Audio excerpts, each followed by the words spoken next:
So let's start our first project, guys. We are going to create this animation and we're going to use the 3 steps: design, animate, sequence. Okay, let's take a new project. So we go to new composition here and let's call it my company. I want to use 1280 by 720 and frame rate 30, and 5 seconds is largely enough for this project. We click OK to create the composition. Cool.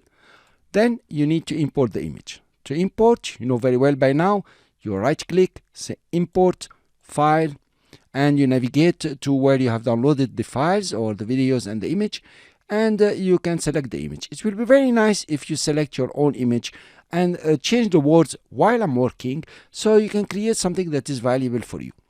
I make sure I don't create a composition here because the image size is a bit odd. I will use the composition that I already created. So I'll click import. Here you are. Now you want to drop the image inside the timeline so you can start working. You can click on it and drag it and drop it over here if you like, or just drop it in the timeline down. Okay, I will do that. I dropped it in the timeline. Now I will zoom out using the mouse scroll. You notice the image is huge compared to the composition 1280 by 720. So I need to resize the image. One way to do it is just to come and do like this, and then you are in trouble because the image is distorted. The best way to do it in After Effects, I will show you the long way, is to select your image or select your layer, for example, right click and go to transform, and you say fit to comp or fit to comp width or fit to comp height. To keep it on scale, the best is fit to comp width. If you can remember, the shortcut is Ctrl Alt Shift H, but I usually use right click. It's a long shortcut. Let's zoom back. You remember this is your magnification radio pop-up, so you fit to 100%.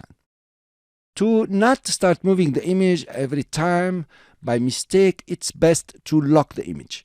You have the lock just over here. Lock prevents layers from being edited, that is moved or even scaled. So I will lock it. Now let's start adding a text. Click on the text tool, look at the character panel. Everything seems fine except the font size maybe. I'm using Arial for the whole course. Please feel free to use any font you like. There will be no problem, you will animate it. So you want to start adding the text. I'll click somewhere, really doesn't matter where, and then I will start writing. The first is graphics design. The font is white, I can't even see it, we're gonna put a background. I need to add more text, so I'll go Control Enter. I'm still in the text tool. Click over here and write the second one, which is motion graphics. Control Enter again from the main keyboard, and I can click to write the third one. It is web design. I finished adding text. I will go for the selection tool. Now I need to align this text. Okay, so very simply I'll just put them over here. That's okay, but let's use the align panel. Okay, all these have shortcuts. You will get to know them later. Now I'll select the 3 layers. Notice how you select. If you want to select from the composition preview over here, you select the first one, you press shift, select the second one, you keep on shift and you select the third one. Cool. If you want to select from the layers here, select the first one.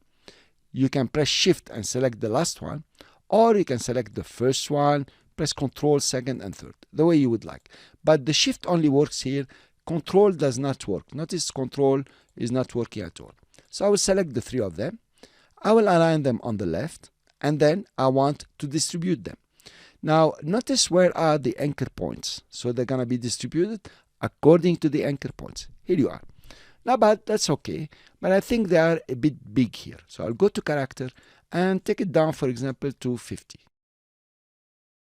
To create the background, of course, you're going to use a shape layer. Now make sure you deselect everything by pressing F2 and click and drag to create the shape layer. Wow! So we have a very odd color. Let's check the fill first of all. 100% we're happy. Blending is normal and it's a solid color. Cool for now. Maybe we'll come back and reduce the opacity. Let's take the shape layer now.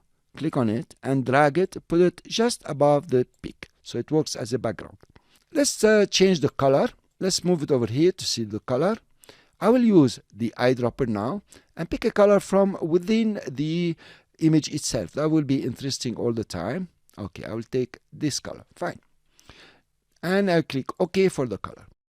I can use the selection tool and select the layer and start moving the layer up and down to position it the best way I want. Good. Now how about getting some transparency on the background? That will be interesting. Let's go to the fill, move the fill over here and put some transparency while I'm previewing. Cool, just like this. Fine. Now the text is quite good, but you can add a drop shadow. It's very easy. Let's select the layer, right click on it, and you have here layer styles. Immediately I can put a drop shadow. I don't want to go into the details of the drop shadow. I like it, it's okay.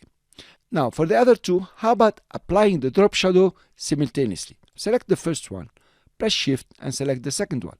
And then right click and go to layer styles and say drop shadow. Here you are. So now we have created our design. That's what we like. Now I'll select all the layers. Press Ctrl A or Command A on the Mac to select all the layers. Notice they have been all selected, of course, except my company, because it has been locked. Good. I will twirl up. They will all twirl up. At this point, we have completed the design. We want to start animating, and we'll do that in the next lecture. See you then.